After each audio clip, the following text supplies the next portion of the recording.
Oh, well, good morning, everybody. I'm Jon Jackson with Global Neighbor, and we were wait to pull this up my first slide, and then um, and as a company, what we're doing is we're using different wavelengths of light to kill or prevent weeds or to improve growth on seeds as well.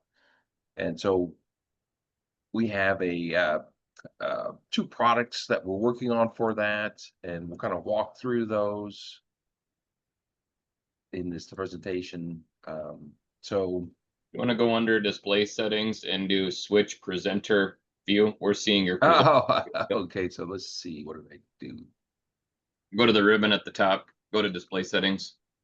Okay, I'm sorry. Display settings. Sorry, go back to your slides. I work in Yes. PowerPoint every day. Okay, thank you. What did I do? Yeah, I we're know. on I just home might just screen I right shared the now. wrong So, screen probably. We just share and then it go. did you Yeah. stop screen share or? There Yeah, you go. sorry, there we are. Going And then I just scooped that. Okay, now if you just want to hit present mode, it'd be There you go. I should be good. Yeah, apologize. I hit the wrong share screen. It's all good. So, so today we're going to talk about the weed seed destroyer. This is our harvest weed seed control product. Let me give you a quick update on where the current design stands and what we'll be doing out in the field, and talk a little bit about our business collaboration with ReadyCop. The on-planter seed stem, this may be somewhat new. I don't know if everybody's heard about this. This is a product where we stimulate the seeds before they're planted. We've been doing some field trials out in Iowa, and some greenhouse testing here at Dayton, and we'll kind of walk through those, and then I'll take any questions you have. So on our weed seed destroyer, so this is the back of a STS deer combine. And what we're going to do is, you can see our system here at the bottom, and this is right here is like a part that we bolt on. So we take out a panel, we bolt this on, and we put a little baffle in here, and we divert the chaff down and through our system and back up, and to get spread out into the field. When we divert the chaff through our system, we have a series of 9 augers, and that brings the seeds as they're going through the 9 augers up in front of the light, and we're going to hit it with blue and mid IR. And what that does is it damages the seeds so they can't grow a root. So the seed comes in, it's living, it's respirating, and when it leaves our system, they're generally still alive. But when they go in the ground, and next year when they warm up and imbibe water, they can't shoot a root, so they just can't produce a plant. And so this whole approach, since we're not damaging the whole seed or damaging the chaff, we have a low energy approach to this. So we take very little horsepower from the combine to do it. And this is an aftermarket product that we're starting with. And so we're building this one here. This is our shop. This here will show the flow test. And this is, I'm gonna go here, go ahead.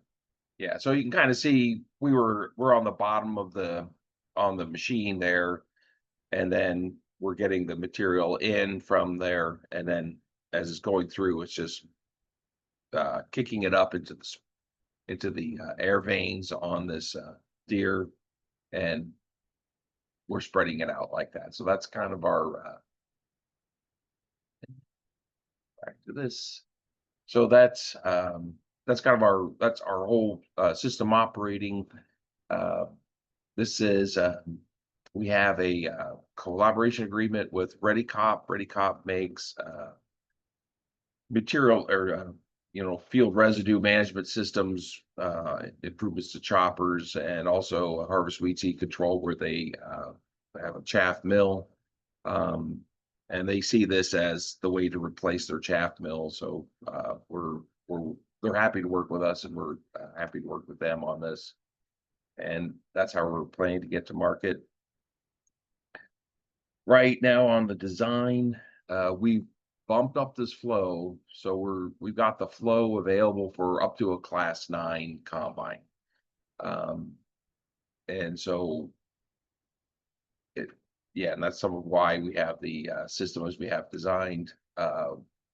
We're right now, the last test we ran, our efficacy is about 70 to 80%, and we wanted to be in that 90% range. So we're just a little short of that, and we're making some further adjustments here to kind of get that kicked in. We're adding the alternator up to the deer on the SDS. So there's a pulley we have to add. There's a belt takeoff. We bolt on our own alternator, and then we power the system separately from the deer. So so we have our own electrical system doing all the work. And we're tracking well to our cost estimate. So we think this is going to be a $45,000 after installed unit. So I feel like that's a relatively good price relative to what's else available. So that was our weed seed destroyer. Our other one is the on planter seed stimulator. This was our very first proof of concept prototype, where we bolted this onto a case planter, and we've modified the design. So what we do here is a bulk fill system. We intercept the seeds before they go into this purple mini hopper, which is the case equipment.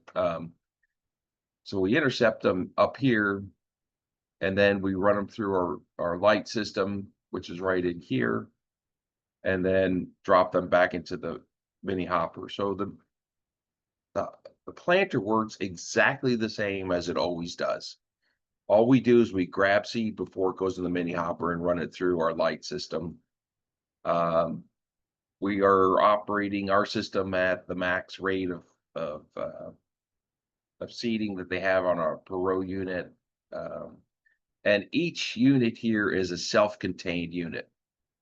So you can put one on, or you can put the whole thing on the planter. And so it's all self-contained.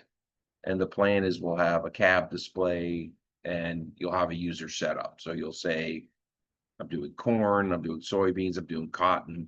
Those are the 3 crops that we've been working with so far.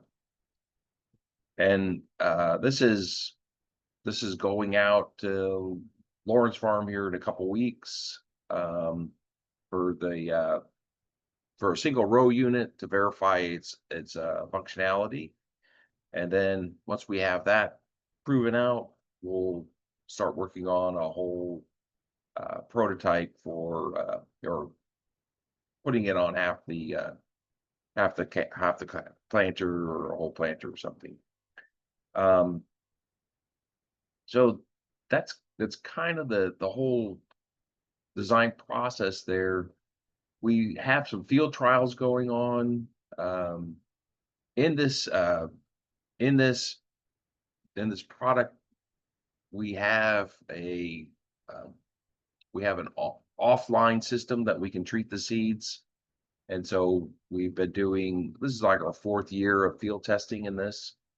And we have test sites going on in Iowa and as well as in Illinois. And the last 3 years, we spent most of our time, we spent all our time focusing on soybeans so we could perfect it for that single crop. And this year, Texas A&M is a university that we've been working with. They did a bunch of testing for us.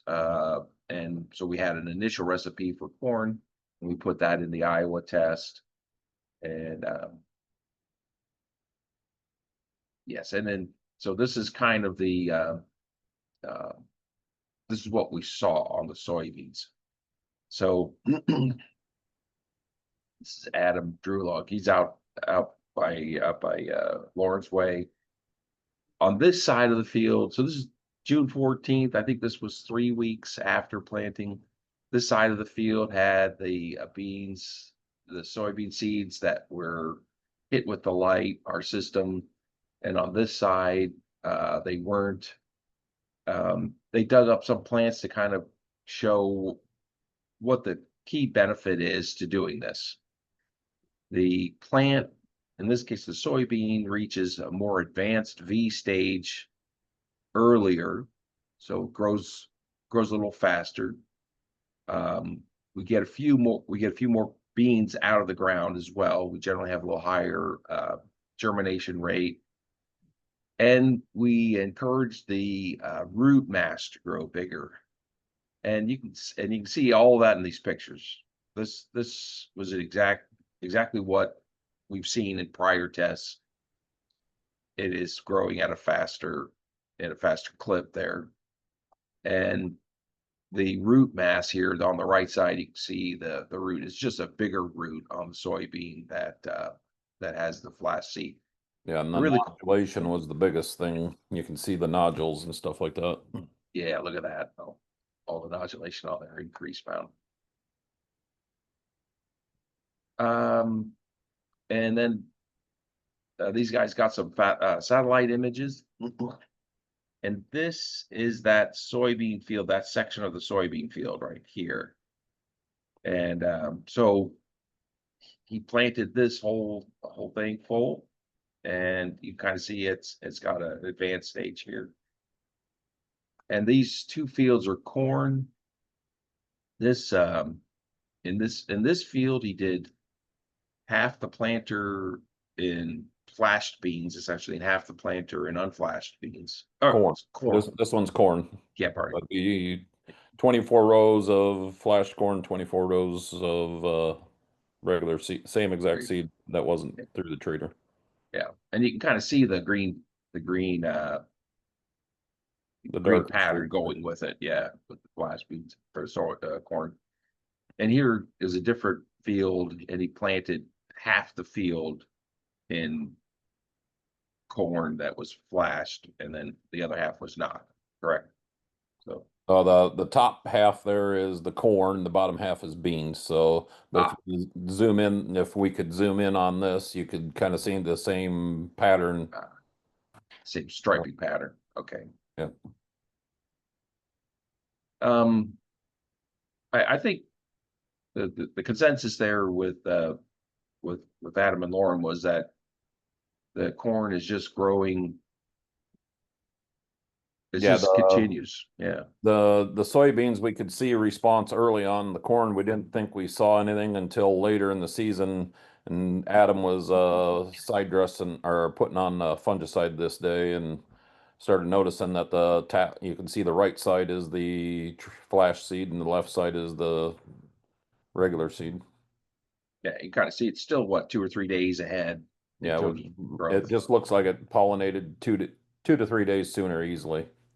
Yeah, and probably with the tassels also look a little bit better defined on this side, right? Like I had a little more pollen. So. Yeah. Now it'll be interesting to see as the yield results come in this fall. So yeah, that's kind of what we're waiting for. So that's the testing that was done in the field. The testing that we did in-house, and apologize, I'm not a real good photographer. What we do is we measure the emergence force of the corn and soybeans, and we do it through very simple means, just by putting weights and glass on top of it to see how much force it can push up on. The stronger the plant actually will just push this the glass and the weight, it just pushes it away, and the weaker ones kind of like scoot underneath it or just rot. They just can't even push it. Like this one here is just as gonna rot. It can't push up against the glass hard enough to get it to clear. And so that's one test that we use. This is kind of a test that we develop in-house.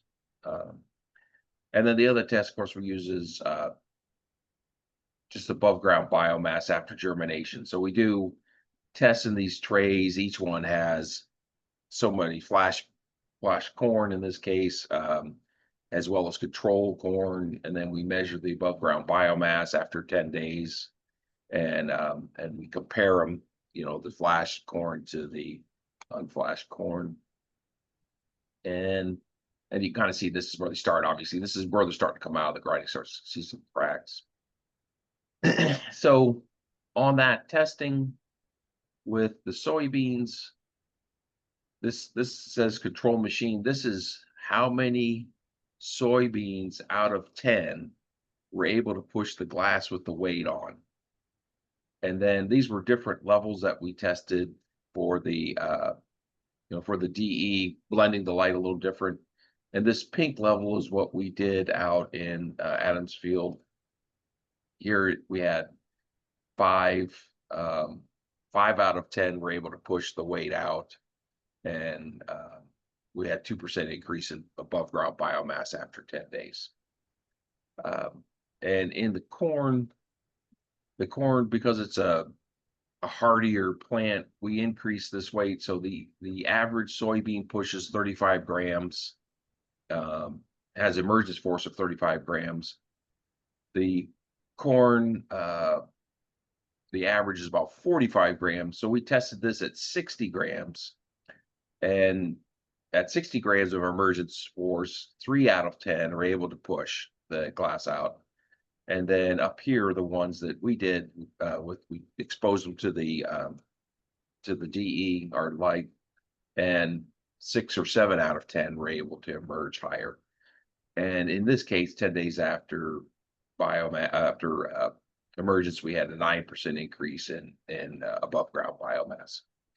So the corn settings that we have at in Adams Field are slightly off this. We didn't we went with, this is a further refinement, but it seems like it's doing pretty good. So I think we can do better than the next time we run it. And that's kind of where we stand on the questioning or the field tests. So I was going to open up. Anybody have any questions or Yeah, feel free to unmute yourself and ask questions. The first one I would ask, John, is you talked about the technology. One of the things I was hoping you would hit on would be the history of the technology. I always enjoyed when you tell some of that, how you guys stumbled upon it and stuff like that. Yeah, so one of the things to note is that we're the only ones in the world doing this, right? There's absolutely nobody else that figured out how to blend these 2 wavelengths of light to get a performance increase in seeds, and then to overexpose with a different recipe to damage the seed to the point where it can't grow. And we started out, of course, with weed seed destroyer, right? So we were trying to kill the seeds in this harvest weed seed control. We only got that because of an Iowa farmer, because we started out the whole process trying to, as a grant that we got from the Department of Defense, to make tumbleweed seeds in the desert crust not viable. And I appreciate everybody in the room here, because it was a grant funded through the federal government. And we were able to develop a technique to kill these tumbleweed seeds. And I don't know why Dave read about it, but he did. And through persistence of calling the government and then finally getting to us, he talked to us and, was talking about water hemp seeds, because we were not focused on ag at all. And he was trying to understand our technology. And finally, about early December, we get this bag of chaff with water hemp seeds in it, and with a note on the outside that said, if you can kill tumbleweed seeds in the desert, you should be able to kill my water hemp seeds and my soybeans. Merry Christmas. And it's just a cryptic thing that came up like that. And then we put it in the lab. We did a bunch of tests, and it looked like, yeah, man, we can we could kill these seeds pretty easily. And then I went back to a bunch of farmers because, I didn't know if this was valuable at all. And so I think I interviewed about 25 different farm producers, and essentially said, if I could take these seeds as they come through your combine and make them so they're non-viable, is this a, value to you at all? And we got very positive response from that. And so we started to develop that, and that's kind of how we got tied into the ag launch whole system and ag VA, was because we wanted to pursue the ag market, and so anyway, we got our start with working with you folks, and also with ag VA, our ag launch. In the middle of it, instead of we built some test units. One of the test units at the university failed partially, and we get this call from the researcher, said, I don't know what the hell, I don't know what's going on, but all of a sudden all these weeds are growing faster, right? And we went and figured out that we had some broken elements in there, and we fixed the unit. And but we're like, we better check this out, right? So we went and did some further testing and found this performative increase in the seeds. And like everything, you see something like that, you have to just doubt it completely, because generally those things never happen. And so we saw a whole bunch of researchers. They confirmed that we were probably just seeing an anomaly. And so, but we went ahead and did some more testing anyway. And through, it took us 4 or 5 years of just digging around and trying to understand what's going on. We actually found that we had clicked some hormones in the seed. These hormones, I know exactly which ones they are now. And that put the plant in a growth pattern where it increased the root mass. And when it did that, it started to increase the above ground biomass at a greater rate. And so we have everything kind of matches in. We know exactly what we did. We know why it worked, and we could see the results in the fields. And so it was a bit of serendipity. However, we were able to capitalize on it. And I think the on planter seed primer will be a very useful product for the farm producers community. Can I ask a question? Is that you, Adam? Or go ahead. Sorry, it's Tom here. The concept of priming seeds, does that work for all seed families? I mean, obviously you've done corn and beans so far, but does it work across a broad range of seed types?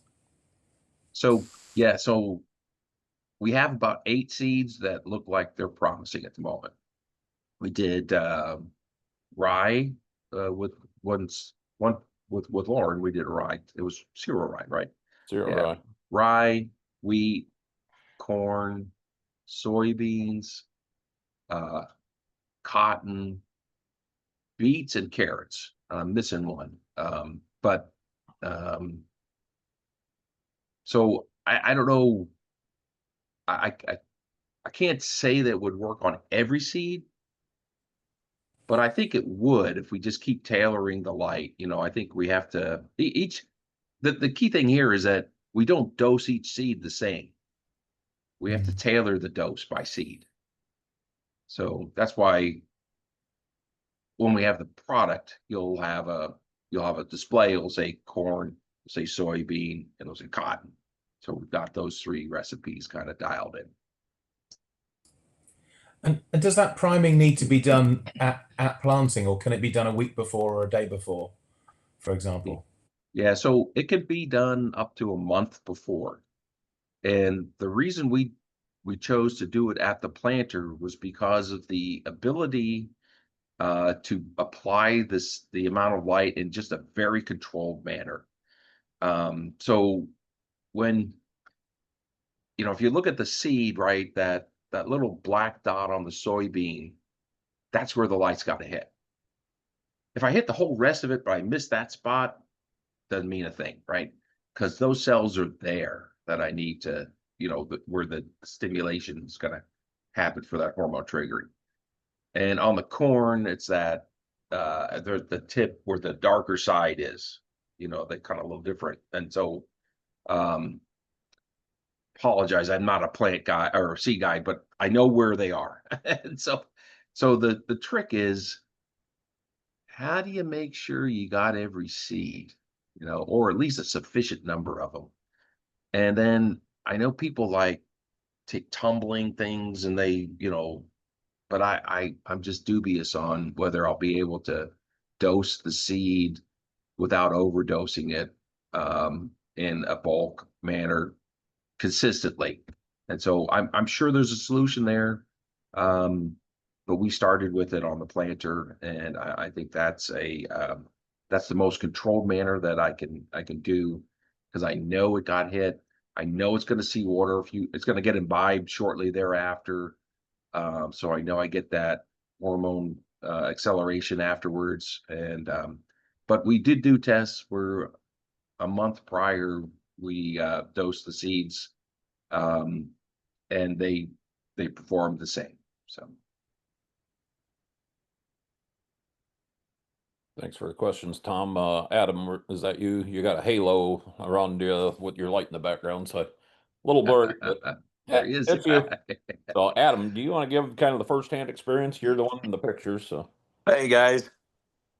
Yeah, so Jon brought this technology out to the shop here. It was probably 2 weeks before planting, and we treated 40 units of soybeans and about I suppose for 20 units of corn, and planted it on about 80 acres of corn. And at emergence, you didn't really see a whole lot of difference in the emergence on the corn. On the beans, we did see an emergence difference. The beans seems like they pushed through better. They almost looked like they were fertilized versus like the beans next to it was unfertilized, for example. I mean, they were all treated exactly the same as far as fertilizer goes. Anyway, then at tassel time, the corn, I could see a noticeable difference when I was out there putting fungicide on corn. So it'll be interesting to see how the yield results is, because it looks like it should be substantial on the corn. Fingers Beans, crossed. beans right now. I can't. I should do some pod counts. I just sprayed the beans here at R5 about a week ago, and that would be the last pass that I make out there. And I should do some pod counts and just see if there is any noticeable difference. I'll have time to get that done here this beginning of this next week. Any other questions for Adam or Jon or? Yeah, general comments? I'm curious more on the weed control front, if there's limits to that, like if we have X number of ragweed seeds and lamb's quarter, will it overwhelm the system or? So when we do our efficacy tests, we put it's like the weediest section of the field you can get. We've used, there's a whole bunch of work that was done by Australia where they've had like weed infestations in one section and they take that rate. So I know when we do the control, it looks like a carpet, of weeds growing, I've used the data that the Australians produced where they said this is the maximum amount of seeds that will get captured in, a 5-gallon bucket, for instance, at a time. And we put Morning Glory in there because I can get Morning Glory seeds real easy, and it has a very similar construction to ragweed, kind of that hard shell thing. And then also rye grass seed, so it's very similar in the construction to the other annual grasses. And that's where we're developing the 90% against, kind of those two bogeys. Well, when you're ready to test that here in Iowa, we got all the ragweed and lamb's quarter and foxtail you can imagine. So Lauren can bring you down here sometime. Yeah. I think it's going to be I think it's going to be a very helpful tool anyway. And then of course the really huge benefit to this thing is that 10 years down the road, you're just not going to, if we have a large adoption of harvest weed seed control, the incidence of herbicide resistant weeds will just go down. There's one of the studies that the Australians did, because they put like weed on weed or something like that. They kind of don't rotate their crops much, and so they get this persistence of a particular kind of weed, and they become herbicide resistant quickly. In terms of quickly, meaning like it was like 10 years into 20 years in, kind of in that range. And they did a whole bunch of modeling that, and then proved it in the field that if they had used harvest weed seed controls, that instance of herbicide resistant weeds would have been pushed out to 30 or 40 years. And so I think in the long run, if we can get a good adoption of this, everybody benefits in that the herbicides that you do use will be useful over a longer planning horizon. Yeah, it should be mentioned that I work on an organic farm and weed control is everything. It's the reason most people don't want to get into organics is because of the weed control. So these kinds of technologies will make it a lot more feasible. So thank you. Thanks. Yeah, we kind of when we had the original farmers on that those 25 farmers where we were doing all the interviewing, more than half were organic farmers because we started with like I said, with the wheat seeds and the desert crust, but we were also killing weeds in the desert, weeds that have been established. And so and that's the one thing that we didn't use lasers in our original planning, was because lasers are good for the seedlings, like when they're just barely out of the ground. But if you want to get something that's say 3 or 4 inches tall, they're really not that effective for that. And so we developed this whole technique where we could get things that we started at like knee-high kind of weeds, and we're able to kill those. And then we also went back further when we got more research grants from the Air Force. We used the same technique to kill. We killed poison ivy that was 35 feet tall, growing on the side of a tree. Where we killed it, it didn't hurt the tree at all because we're able to put the energy right into it.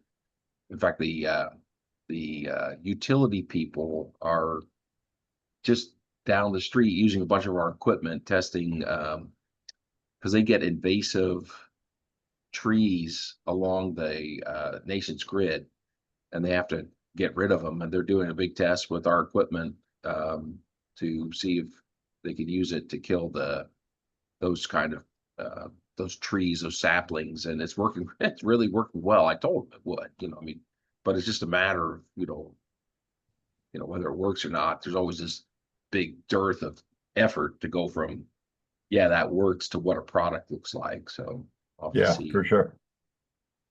That Very was cool. the weed erase was your original go-to-market. Do you want to expand upon that a little bit? You talked about the seed and weed seed, but do you care to expand upon the weed erase a little more, or see what level of interest to the guys on? This is where I almost wish Spencer wasn't on the call, because we started out in just a dead end trying to develop the company, and we were just really focused on consumer products. We had a weed thing to kill weeds around your house in mulch lawn, in mulch beds. And we actually had, before See and Spray, or whatever the one that John Deere has that got from Blue River, we had an AI thing that programmed on the back of a walk behind mower where I could see the weeds and spot spray as you mowed your lawn, and we had all this stuff developed and found out that, yeah, there's nobody that wants to invest in those things. And so there is a bit of a remnant of some of the projects we had. We have a uh, called Weed Erase, and want to weed out now too. It's just something that it's for mulch beds. It's a really nice little product. You can hit the weeds in that. It's not for like deeply rooted plants. This was set up for mulch beds, so it's kind of for that suburban kind of a product. We do have something where, like I said, with the poison ivy, where we can kind of get at tap rooted stuff, get rid of it. We did a bunch of work with a group over in Ireland getting Japanese knotweed out of a riverbank, and so the whole the technique works, and we just got to figure out,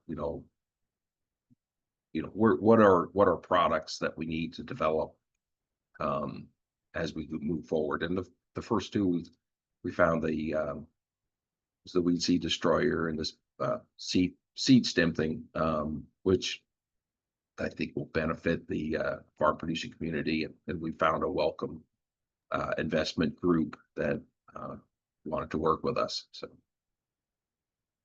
Have you done anything with any of the laser weeders, the Carbon Robotics, the Leandro system? There's a couple other startups that are kind of in a similar space, right? It's not directed energy, but using laser.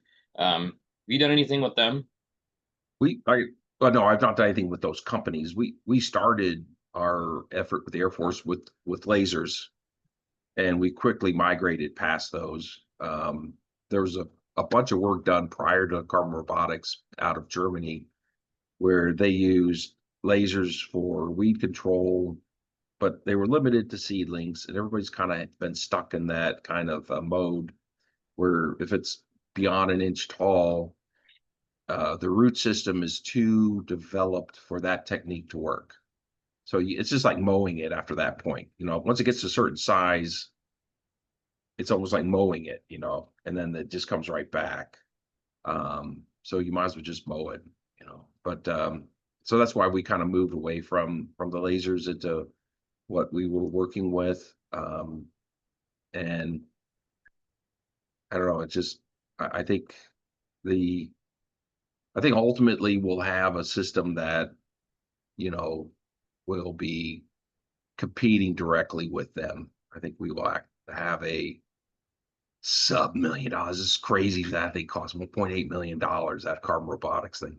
But for $100,000, we can do a very similar thing with dump systems and weed control using our technique.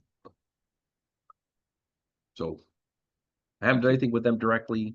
We did start with lasers, so we're well aware of it. My background, I work for Spectrophysics, the first commercial laser company in the world. And so I'm very well versed with lasers, and I know that they're just not the right solution for row crop farming.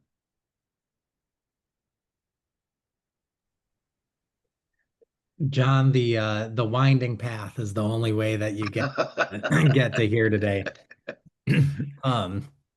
I have a question about like the recipe of light that you apply.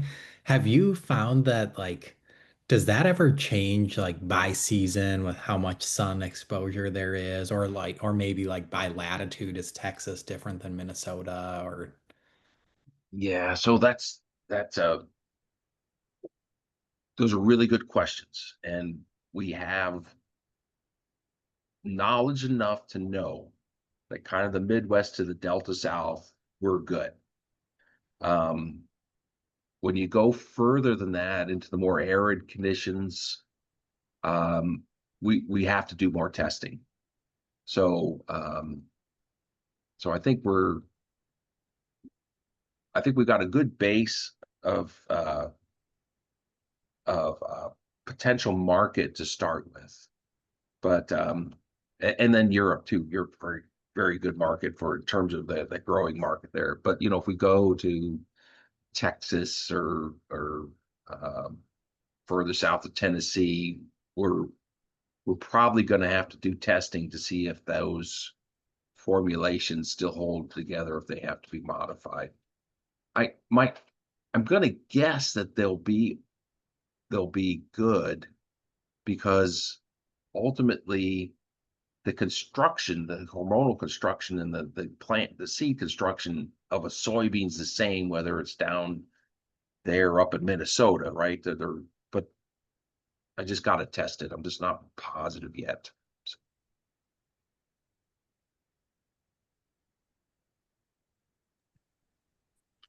Yeah, I gotta commend you. Since the first field day I went to at Lawrence, you had your light bar. That was your first exposure. I gotta commend you on your persistence and your progress. It's tremendous. And I really commend your staying power to keep working on this. Thanks. Thank you very much. Appreciate that.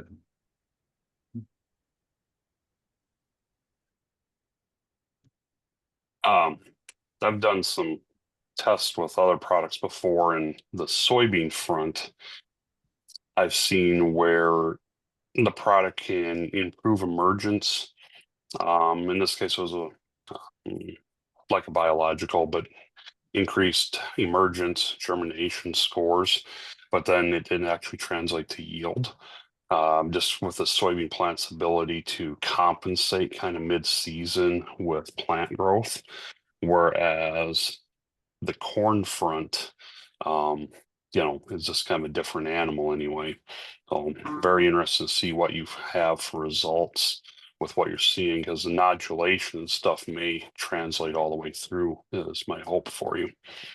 The other question I had, a couple years ago, I had seen another company present that had a in-box treatment stimulation.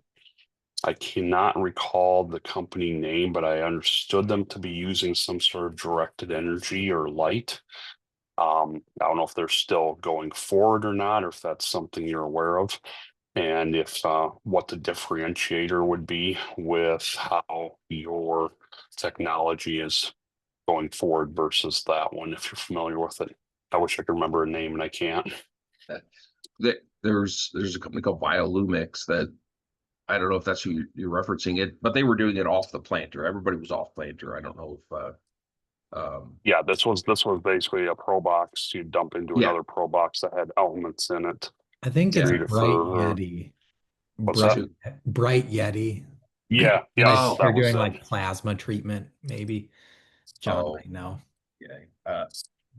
Okay, hats off to them if they get cold plasma to work. We have tried, because there's a whole bunch of research that came out of China on plasma and treatment of using plasma, whole plasma to excite aspects on a plant, and we exactly copied their papers. They said this is what we did, and they write it up, and then we do an exact same thing, and we just never got any kind of result out of that. So if they are getting something out of it, I don't understand it. I'm familiar with the technique. I don't know what their basis in science is that say it works. Here we saw something, we treated it as an anomaly and said, it isn't working. So let's figure out what, so we kind of come about it with a more cautious viewpoint. And then we didn't do anything on this until we drilled all the way down into the hormones before we went, this is what we're doing. This is why it works. And now we should be able to go make a product out of this. Because ultimately, if you see an anomaly and you're not able to replicate it because it wasn't an anomaly, and then, or if you do see, you did actually do something to the seed, but you don't know what you did, you just know that it worked, you're destined to failure, because someone will change a formulation or change it, change something and make it so your system isn't necessarily robust enough to handle what it is that's going on. So I not being able to get those techniques to work in our labs, and I've tried repeatedly to get those to work. John, can you Appreciate that talk a little bit background with about? as Go I ahead, just Jeff. appreciate the background with the plasma versus the light spectrum anyway for the difference in treatment methods anyway. Was not aware of that. So thank you for that. Yeah, so and again, I'm not saying they don't work. I just tried. I couldn't get them to work. So, and then you also brought about the seed treatments to first force emergence up through. So what some of the seed companies did, and we've found this, they would spray on some of the hormones that we stimulate in the seed. So they put the hormone on the seed, and then when you plant the seed, then it kickstarts that activity. But since the hormone's not resident in the seed, it just gets them out of the ground. It didn't change anything except maybe they got a day or two ahead. The thing that we're doing is we're stimulating 4 stressor hormones. So these are ones where the plant says, I may have to grow in increased salinity, or I have to grow in droughty conditions. And so what happens is we program that seed in to respond to stresses. And if those stresses are present, then that base plant just outgrows its competitor. And so it's really kind of a neat thing. And so we were able to see, this is our 4th year of field trials using those small systems. We're able to see a 2 to 8% increase in yield. So, and that was all on soybeans. So we're kind of anxious to see how corn does, but your observation and your absolutely keen understanding about how the soybean compensates as it's in its growing season. We were actually able to, by adding this additional vigor to the plant through the growing season, we're able to help it produce more beans. Have you identified a hormone that will respond for wet feet, wet conditions like the saturated soils we have? Because I've got some side hill seeps I'd love to see not a 75 bushel yield hit on. So no, this is really weird. So we like the conditions people mostly write about are like salinity and stress, disease stress, and drought stress. And what you guys are experiencing with all that water and stuff, I have no idea what's going on with that. So, or what to trick the seed into doing to grow in that kind of condition. Sorry about that, but Hey, John, could you talk a little bit about how you expect commercialization to go? Are you thinking this would be an IP license to a large equipment manufacturer, or are you thinking that Global Neighbor would sell hardware itself? so on our weed seed destroyer, we're working with ReadyCop, and they're so we're providing the technology piece of it, and then they're going to take that and then finish out essentially the product and then sell it worldwide. So we're like a component supplier to ReadyCop, and then on the planter, the seed stimulation, we are going to sell it directly. We aren't. I'm not particularly interested in licensing anything. I don't know that that's a good for our situation. The on-planter seed simulator, I don't believe it's a good idea to license. I think maybe sometime later would be, but at this stage, our best mode is to get units out into the field and get them producing more beans and more corn to yield, and then either we just continue to develop the technology, the company ourselves, or we may have some strategic partners at that point. But we have a lot of capability here. I mean, we have I mean, we're a small team. We got 8 people, but we got a facility where we can easily build the weed seed destroyer demand that we feel like we'll get through ReadyCop, and we have a lot of the ability here to expand that up to do the seed stem as well. So.